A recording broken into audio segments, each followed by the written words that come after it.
వచ్చు సమయము, మనకు లేదు లేదు తరుణము. యేసు వచ్చు సమయము, లేదు లేదు తరుణము. సంఘమా నీవు దివిటీని వెలిగించి సిద్ధపడే కాలము, నీవు సిద్ధపడే కాలము. యేసు వచ్చు సమయము, లేదు లేదు తరుణము.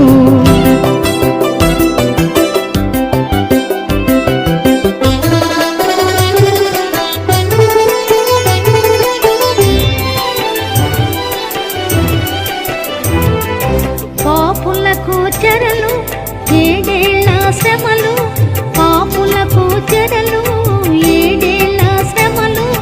పరిశుద్ధుల ముందుగా పరము చేరు కాలము, ప్రవచనాలు నెరవేరి ప్రవచనాలు నెరవేరి కడవరి కాలం, ఇది కడవరి కాలం. యేసు వచ్చు సమయము, లేదు లేదు తరుణము.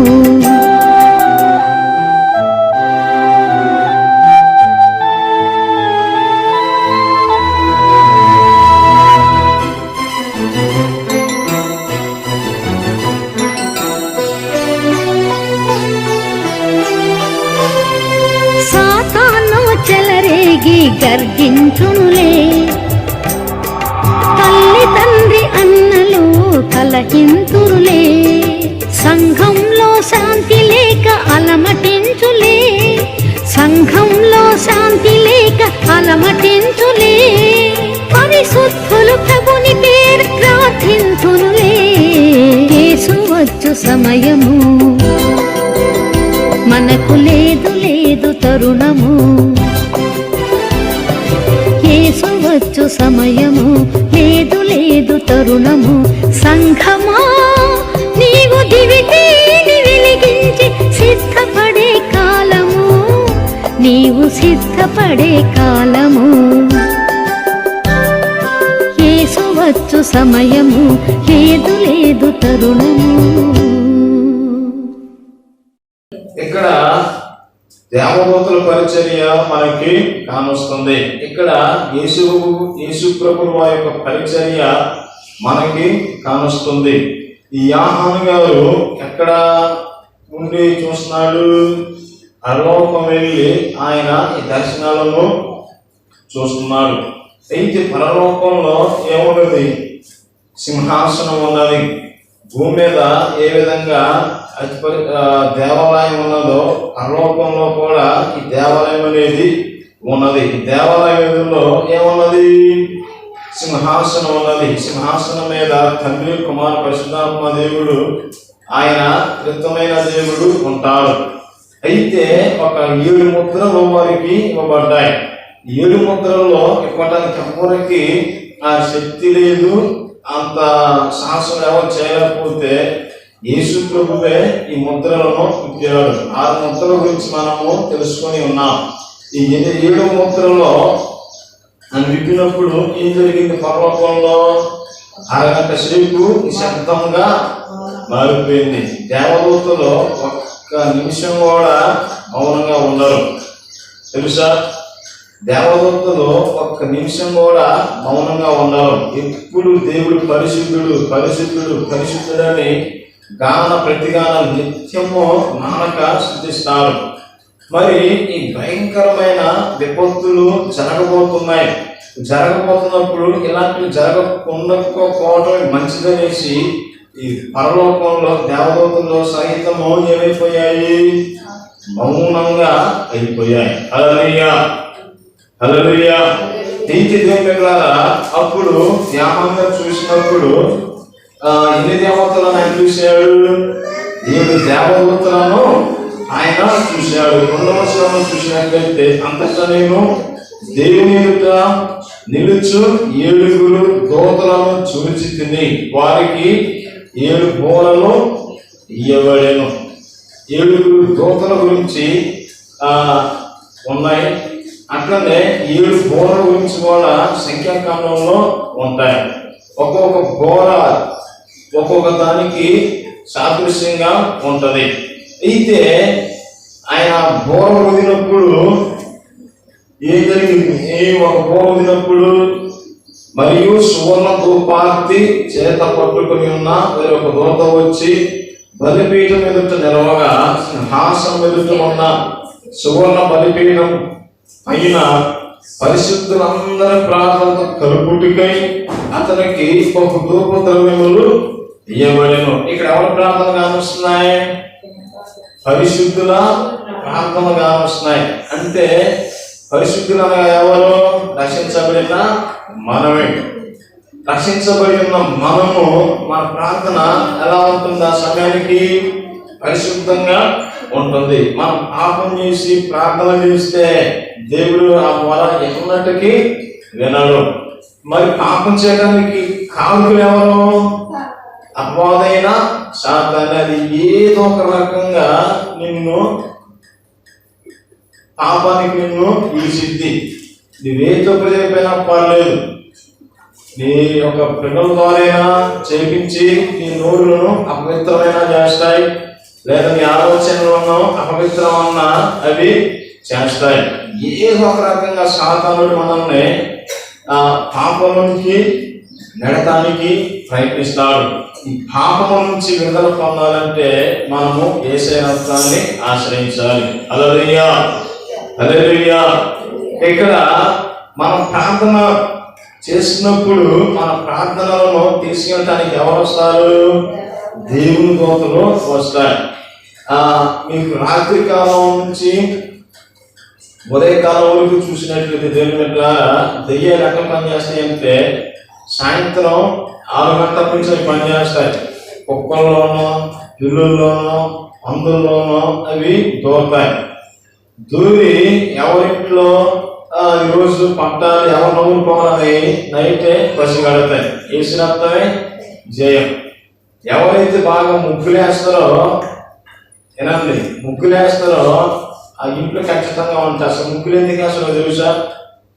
శాతబలు చేసేటప్పుడు ఆ మంత్రాలు ఉచ్చరించేటప్పుడు ముగ్గులు వేస్తారు. కానీ ఎలా మంది ముగ్గులు వేసుకుంటే ఏం జరుగుతుంది?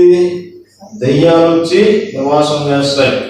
ఆ తర్వాత నైటు 11:30 నుంచి తెల్లవారుజామున 3 గంటల వరకు దురాత్మలు సంచారం చేస్తాయి. ఏ ఇంట్లో అవకాశం ఇంట్లో దూరటానికి. వాళ్ళ ఇంట్లో తాగుబోతులు ఉన్నారా?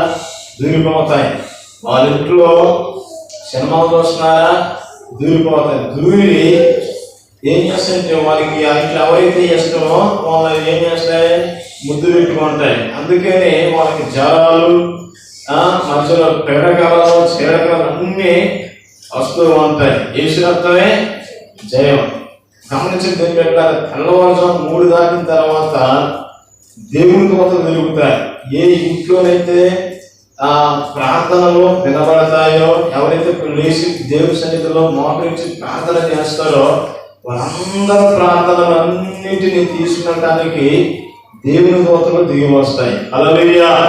ఈ దేవుని దూతలు మనం చేసే ప్రతి ప్రార్థనను గంపలు వేసుకొని పరమలోకానికి తీసుకుని వెళ్ళి ఆ మనవలను ఆదరించి ఆ దేవుని మనకి తిరిగి ఆ దూత ద్వారానే పంపిస్తాడు. అందుకని మన ప్రార్థన ఎట్లా ఉండాలి? పరిశుద్ధంగా ఉండాలి. మన ప్రార్థన శ్వాసన ధూపము వలె ఉండాలి. ఈరోజు ఒక వస్తువుని, ఒక పదార్థాన్ని మనం పైన విశ్లేషించామనుకోండి, అది తల్లి ఎక్కడికే వస్తుంది. అదే ఏదైనా పొగ పెట్టండి, సాంబ్రాన్ని వేసి పొగ పెడితే పొగ రేపుకున్నా సరే దాంట్లో వెళ్ళిపోయింది. హల్లెలూయా. అయితే మన ప్రార్థన ఎవరో వచ్చి తీసుకుని వెళ్తారంటే దేవుని దూతలు వచ్చి తీసుకుని వెళ్తాయి. హల్లెలూయా. అయితే ఆ దూత ధూపార్తిని తీసుకొని బలిపీఠము పైన ఉన్న నిప్పులతో దాన్ని నింపి భూమి మీద పడవేయగా ఉరుములు, ధ్వనులు, మెరుపులు, భూకంపములు కలిగేను. అంటే మనం ప్రార్థన చేస్తున్నాం. మరి ఇక్కడ పరిశుద్ధుల ప్రార్థన అంటే ఏంటి? ఆ దినాలలో అంత్యకృష్ణ వాడు బయలుపరుస్తాడు. ఇప్పటికే వాడు అక్కడ సమీపమైంది. ఆల్రెడీ కొన్ని మార్గాలు రెడీ అవుతున్నాయి. వాడు వచ్చినప్పుడు వాడు ఎట్లా పరిపాలన చేస్తాడంటే నెట్వర్క్ వాళ్ళు పనిచేస్తాడు. ఎట్లా చేస్తాడు? నెట్వర్క్. ఏఐ టెక్నాలజీ ఎంతమంది తెలుసు? AI technology, artificial intelligence network అనేది ఉంటుంది. వాటితో చూసినట్లయితే మనుషులతో పని లేదు, అవి ఆ రోబోలే పనిచేస్తాయి. మనకన్నా 100 రెట్లు అవి ఎక్కువగా పనిచేస్తాయి. చాట్ జీపీటీ కానీ డీప్స్ క్యాప్ ఏదో కొత్తది ఇంకోటి వచ్చింది. ఇవన్నీ ఏం చేస్తాయి అంటే మనుషుల యొక్క ఆలోచన కంట్రోల్ చేసి వాళ్ళ స్వాధీనం చేసుకుంటాయి. సాధారణుడు ప్రపంచవ్యాప్తంగా విజృంభిస్తున్నాడు. వాళ్ళు వచ్చి పరిపాలన చేసినప్పుడు యేసు ప్రభు నమ్ముకున్న వాళ్ళని జైల్లో వేయండి, యేసు ప్రభు నమ్ముకున్న వాళ్ళని చంపేయండి, యేసు ప్రభు నమ్ముకుంటే వారు బతకం వీలేదు అన్నప్పుడు ఈ పరిశుద్ధులు దేవుని కోసం ఏం చేస్తారు? ప్రార్థన చేస్తారు. అప్పుడు వాడు ఒక ముద్ర వేస్తాడు. 666 ముద్రలు కానీ 616 నెంబర్ కానీ రెండింటిలో ఏదో ఒకటి వేస్తారు. ఇప్పుడు మీకు చిప్పులు కొన్ని చిప్పులు వచ్చాయి. ఇది ఎంత రాయబడిందంటే ఇది రూప అలంకార రూపంలో ఈ యొక్క ప్రకటన గ్రంథం అనేది రాయబడింది. వీటిని రాసింది ఎవరు? పూజారులే. అర్థమైంది. ఎందుకంటే ఆ దినాలలో చదువుకున్నది వాళ్ళే కాబట్టి రూపాలంకారంతో ఉన్నది. వీటిని ధ్యానం చేసేటప్పుడు మనం జాగ్రత్తగా ధ్యానం చేస్తేనే ఇది మనకి అర్థమవుతాయి. ఈ యొక్క చిప్ అనేది ఒక ముద్రగా వాళ్ళు వర్ణించారు. అయితే ఈ ఐఫోన్ చిప్ అనేది ఎంత ఉంటుంది? మన గోరులో సగం బియ్యం నూక చూసా, నూకకి ఎంత ఉంటుంది? దానికన్నా చిన్నగా ఉంటుంది. మరి దాన్ని ఎట్లా వేస్తారంటే మీరు జ్వరం వస్తే హాస్పిటల్కి వెళ్ళినప్పుడు బ్లడ్ టెస్ట్ చేస్తారు. ఏమి ఉందా? బ్లడ్ టెస్ట్ చేసినప్పుడు సూది ఉంచుతారు. ఆ విధంగా సూదిని కుచ్చేస్తారు. కుచ్చేసినప్పుడు ఏమవుతుంది? చిప్ అనేది ఒంట్లోనికి ఇన్ఫ్లూట్ అయిపోయింది. అర్థమవుతుందా? ఇప్పటికి న్యూయార్క్, అమెరికా ఈ యొక్క పెద్ద పెద్ద దేశాలలో వీటిని అమ్ముతున్నారు. ఆ చిప్పుగా ఉన్నట్లయితే ఇంకా బైక్ ఆనందించిన అవసరం లేదు. జస్ట్ ఇలా అంటే బైక్ స్టార్ట్ అయిపోయింది. కారుని స్టార్ట్ చేసే పని లేదు. కంటి చూపు పెట్టుకోవాలి అనేసి చెప్తే ఆ డైరెక్షన్ అదే వెళ్ళిపోతూ ఉంటుంది. అంత టెక్నాలజీ అన్నమాట. చూడండి దేవుని. ఇప్పుడు మనం తెలుగులో మనం ఉత్తర భారతదేశానికి ఎవరు హిందీ వాళ్ళు ఉంటారు. మన మనసులో మాట్లాడితే వాడికి మనసులో ఆ మాట వాడికి వస్తుంది. వాడి హిందీలో మనసులో అనుకుంటే తెలుగులో మనకి అది ట్రాన్స్లేట్ అవుతూ ఉంటుంది. గూగుల్ ట్రాన్స్లేట్ అని ఎంతమంది తెలుసు? బైబిల్లో అది లేదు. కానీ ఇప్పుడు ఆ దినాల్లో రాయబడిన ఆ యొక్క భయంకరమైన నెట్వర్క్ ఇప్పుడు ఉన్నది. గూగుల్ ట్రాన్స్లేట్ లో మీరు ఏ లాంగ్వేజ్ లో మాట్లాడినా సరే అది తెలుగులోనికి వస్తుంది. మనం ఎవరితో మాట్లాడాలనుకున్నా సరే మన తెలుగులో చెప్పినా సరే వాళ్ళకి అది ఇంగ్లీష్లో ట్రాన్స్లేట్ అవుతూ ఉంటుంది. పోయిన సంవత్సరం ప్రకటన క్లాసులని ఇక్కడ స్టార్ట్ అయ్యే బ్యాక్ చర్చిలో వాళ్ళు సౌత్ కొరియా వాళ్ళు, ఈ కొరియా వాళ్ళు ఏం చేసేవాళ్ళంటే మాట్లాడేవాళ్ళు. ఎక్కడ మాట్లాడేవాళ్ళు? ఈ యొక్క ట్రాన్స్లేట్ తోనే మాట్లాడేవారు. వాళ్ళ భాషలో ట్రాన్స్లేట్ చేస్తే వాటిని మనం ఏం చేసేవాళ్ళం? తెలుగులోకి అనువాదం చేసుకొని మనం తెలుగులో మాట్లాడితే వాళ్ళు దాన్ని ఏం చేస్తారు? వాళ్ళు కొరియా భాషలోకి ట్రాన్స్లేట్ చేసుకుంటారు. అట్లా జ్ఞానం విజ్ఞానం అనేది అభివృద్ధి అవుద్ది ఈ దినాలలో. ఆ దినాలలో యేసు ప్రభువు మీద ఆసక్తి కానీ అందరికి తగ్గిపోయింది. కొంతమంది పరిశుద్ధులు ఉంటారు. వారు యేసు ప్రభు దేవుని నమ్ముకున్నప్పుడు వారిని భయంకరంగా మోర్చుకోతా వస్తారు. మన మణిపూర్లో కనుక క్రైస్తవం నమ్ముకున్నందుకు 450 చర్చిల తగలబెట్టి భయంకరంగా ఓచుకోత వాళ్ళని పోసారు. ఇంకా చూసినట్టు చాలా మంది తలకాయ నరికి, పాస్గా తలకాయ నరికి ఇంటి గేటు ముందు తడకలు ఉంటాయి కదా, ఆ తడకలకు కూర్చారన్నమాట. చూడండి, అలాంటి వీడియోలు చూస్తే చాలా భయంకరంగా ఉంటాయి. వీళ్ళందరూ ఏం చేస్తారు? వీరేం చేస్తున్నారు? వీరు వీరు క్షమించు ప్రభు అనేసి ప్రార్థన చేస్తారు. ప్రతీకార ప్రార్థన కాదు అది, క్షమించమని ప్రార్థన. హల్లెలూయా. అయితే దేని మీద ఈ ప్రార్థనలన్నీ ఎవరి సన్నిధికి వెళ్తాయి? దేవుని సన్నిధికి వెళ్తాయి. హల్లెలూయా. అయితే ఇక్కడ మనం చూసినట్లయితే 7 దూతలను మనం చూస్తాం. వారికి 7 బూరలు ఇవ్వబడ్డాయి. బూరలు ఇప్పుడు మనం చూసారా? బాకాలు ఎంతమంది తెలుసు? బాకాలు ఇప్పుడు ఎరుషలేము వెళ్తే ఇంత పొడుగు కొమ్ములతో ఉంటాయి. ఇప్పుడు అవకాశం ఉంటే వాటిని తీసుకుని వద్దాం. అవి ఊదినప్పుడు ఏం జరుగుతుందంటే భయంకరమైన ప్రళయాలు, భయంకరమైన విపత్తులు ఆ ప్రాంతంలో జరుగుతాయి. అయితే ఈ ప్రార్థనలన్నీ చేసిన ప్రార్థనలు కుమ్మరించబడినప్పుడు ఏం జరిగింది? భూమి మీద ఉరుములు, ధ్వనులు, మెరుపులు, భూకంపాలు కలిగాయి. కొద్ది రోజుల క్రితం తెలంగాణలో, ఇక్కడ మన ఆంధ్రాలో కూడా ఏమొచ్చాయి? భూకంపాలు వచ్చాయి. మరి ఎంతమంది తెలుసో తెలియదో. దేవుని బిడ్డలారా, ఇలాంటివన్నీ ఎందుకు జరుగుతాయంటే ప్రార్థనలు, పరిశుద్ధుల ప్రార్థనలు చేసినప్పుడు ఈ దూతలు తీసుకుని ఏం చేస్తాయి? దేవుని సన్నిధిలో కుమ్మరిస్తాయి. హల్లెలూయా. దేవుని సముఖంలో సింహాసనం ఉన్నది. దేవుని సముఖంలో పరిశుద్ధులు ఆరాధనలు ఉన్నాయి. దేవుని సముఖంలో ఇక్కడ మనం ఎట్లా ఆరాధన చేస్తున్నామో అక్కడ అంతే ఉన్నది. ప్రత్యక్షపు గుడారపు ఆరాధన అనేది ఎంత పవిత్రంగా ఉంటుందంటే దేవుని దగ్గర చాలా పవర్ఫుల్. ఈ ప్రత్యక్షపు గుడారపు ఆరాధన గురించి ఎప్పుడన్నా చెప్తాను. యాజకుడు ఆరాధనకు వచ్చినప్పుడు తన వస్త్రాలను, తన చేతులు కాలను ఏం చేయాలి? స్నానం చేసి వాటిని ఉదుక్కోవాలి. దానికి అర్థం ఏంటి? గొర్రెపిల్ల రక్తంలో తన వస్త్రాలను ఉదుక్కోవాలి.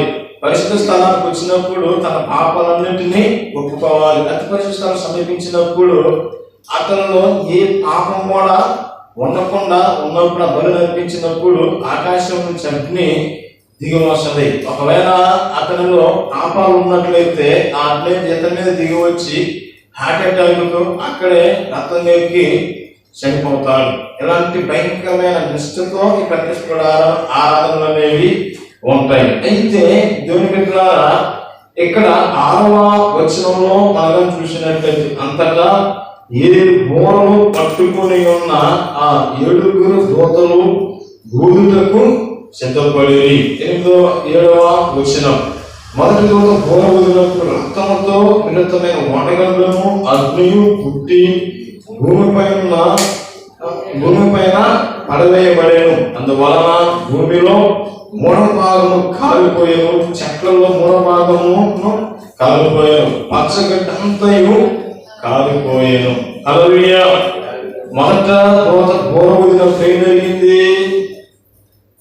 రక్తముతో మిళితమైన వడగండ్లను అగ్నియు పుట్టి భూమిపైన పడవేయబడెను. చూడండి దేవుని బిడ్డలారా, వడగండ్లు ఎప్పుడు చూసారా మీరు? వడగండ్లు కోయటం ఎప్పుడు చూసారా? ఇప్పుడు చూడలేదు. చూసారా ఎట్లా ఉంటాయి? పెద్ద ఖగోళంలో నుండి పడ్డట్టు ఉంటాయి. మనం ఐగుప్తు దేశంలో చూసినట్లయితే ఈ యొక్క వడగళ్ళు పడ్డాయి. అప్పుడప్పుడు వర్షానికి వడగళ్ళు పడతా ఉంటాయి. ఐస్ మొక్కలు, కలిగితల గడ్డలు, వాటిని వడగలు అంటాం లేదా వడగళ్ళు అని అంటాం. కానీ ఈ వడగళ్ళు అనేవి ఎలాంటివి అంటే భయంకరమైన వేడితో వస్తాయి. ఒక్కసారి ఒక ఇంటిని కానీ కొట్టిందంటే ఇల్లంతా కలిపిపోయింది. సొదొమ గొమొర్రా పట్టణంలో కూడా ఇలాంటివే కురిసి అగ్నితో ఆ పట్టణం ఏమైపోయింది? కాల్చివేయబడింది. సొదొమ పట్టణంలో ఎలాంటి పాపం ఉండేదంటే భయంకరమైన, అవి నోటితో ఉచ్చరించలేనంత పాపం అక్కడ ఉండేది. అబ్రాహాము ప్రార్థన చేశాడు, కాపాడు, వద్దు 50 మంది అయినా 40 మంది గురించి 30 మంది, ఆఖరికి ఒక్కడి గురించి అయినా సరే కూడా ఆయన ప్రార్థన చేశాడు. ఒక్కడు కూడా ప్రాంతం లేడు. అందుకని ఆ ప్రాంతం అగ్ని గంధకాలతో దేవుడు ఏం చేశాడు? నాశనం చేసి ఇప్పటికీ ఆ ప్రాంతంలో మొక్క కూడా మొలవలేదు. హల్లెలూయా. రక్తంతో వడగళ్ళను అగ్ని పుట్టి భూమి పైన పడవేయబడెను.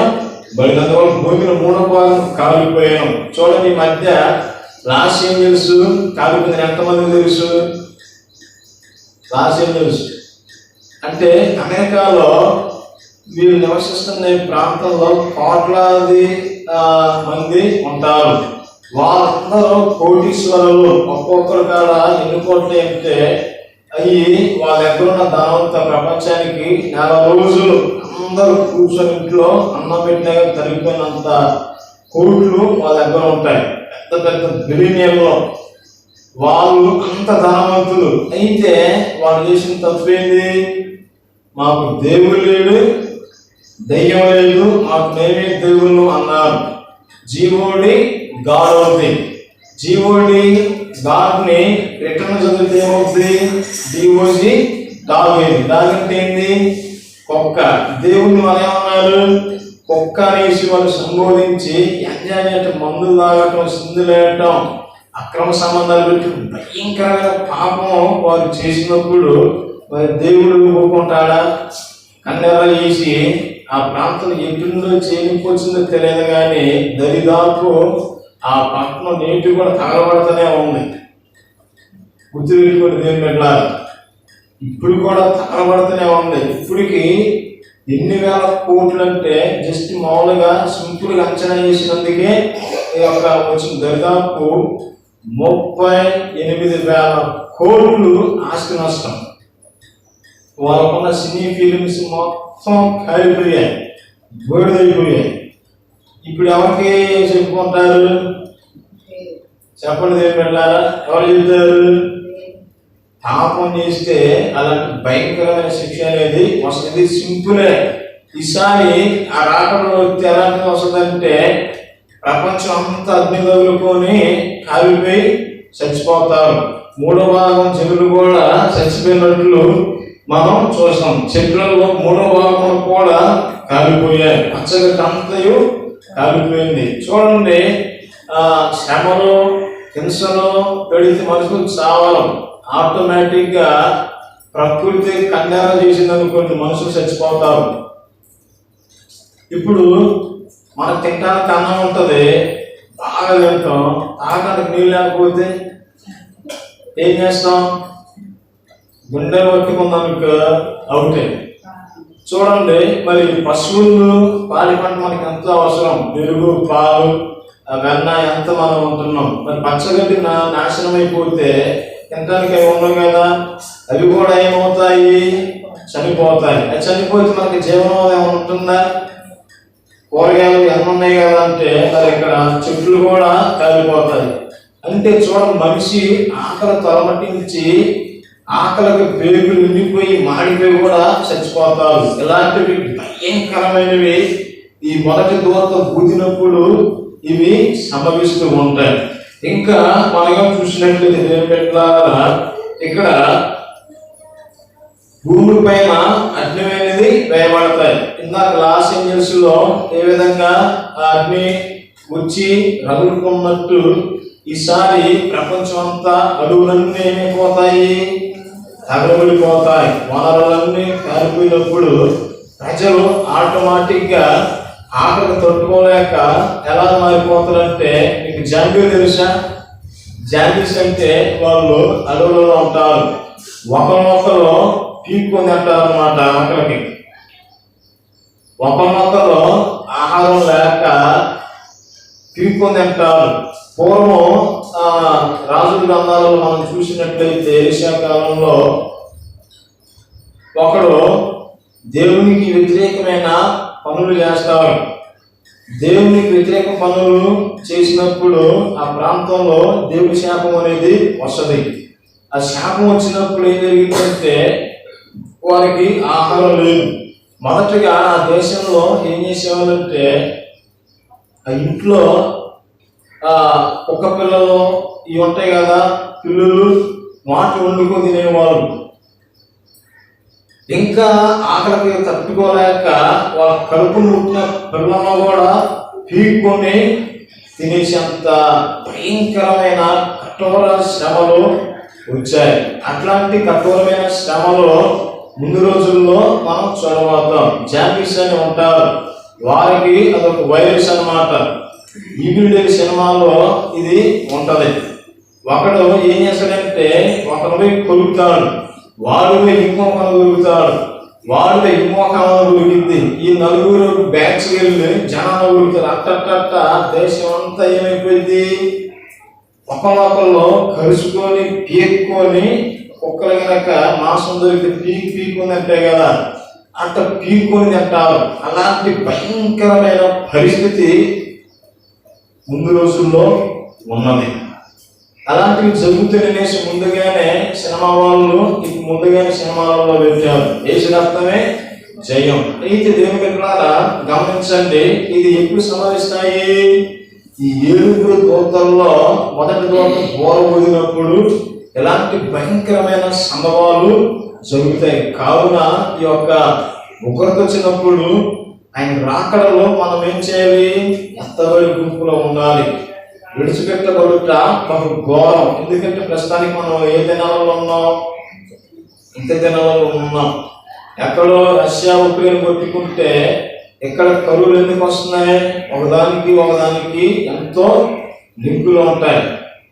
పోయిన సంవత్సరం 2 సంవత్సరాల క్రితము ఆస్ట్రేలియాలో ఏమొచ్చింది? శ్రీలంకలో కరువు వచ్చింది. ఇప్పుడు మన పాల ప్యాకెట్ ఎంత? 35 రూపాయలు లేదా 36 రూపాయలు. కానీ అక్కడ పాల ప్యాకెట్ కొనాలంటే దరిదాపు 500 దాకా ఒక పాల ప్యాకెట్. అంత కాస్ట్ అన్నమాట. అంటే అలాంటి క్రైసిస్ వచ్చినప్పుడు ఒకరినొకరు తినటానికి కూడా వెనకావడం. అలాంటి భయంకరమైన కఠోర శ్రమలు ముందు రోజుల్లో రాబోతున్నాయి. ఇలాంటివన్నీ మనకు ఉండకుండా ఉండాలంటే మనం ఏం చేయాలి? ప్రభువు కొరకు ఎదురు చూడాలి. ఆయన త్వరగా రాబోతున్నాడు. ఏ దినమందు ఏ క్షణమో ప్రభు రాకడ మనం ఎవరు కనుక ఆయన రాకడ వచ్చినప్పుడు ఆయన రాకడలో మనం ఎత్తబడి గుంపులో ఉండాలి. హల్లెలూయా. మరి నెక్స్ట్ వీక్ ఇంకా ఏమేమి జరగబోతున్నాయో, 2వ దూత పూర్వదినప్పుడు ఏం జరిగింది అన్నది మీకు నెక్స్ట్ వీక్ లో మీకు చెప్తాను.